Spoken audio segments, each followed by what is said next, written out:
বৈষম্যমূলক ও ফ্যাসিবাদী দুঃশাসন, সেই দুঃশাসন থেকে মুক্ত হওয়ার জন্য হাজার হাজার ছাত্র যুবক জনতা রাস্তায় নেমে পড়েছিল জীবনের মায়া ত্যাগ করে, এবং এই কারণেই কিন্তু আমরা সফল করতে পেরেছি জুলাই গণঅভ্যুত্থান। এই গণঅভ্যুত্থান আমাদের একটি নতুন বাংলাদেশ উপহার দিয়েছে।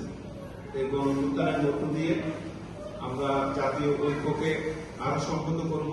আমাদের রাষ্ট্র সংস্কারের যে প্রয়োজনীয় কাজগুলো, সেই কাজগুলো আশা করি সম্পাদিত হবে এবং বাংলাদেশের গণতান্ত্রিক অগ্রযাত্রা সমুন্নত রাখতে আমরা সবাই সচেষ্ট হব।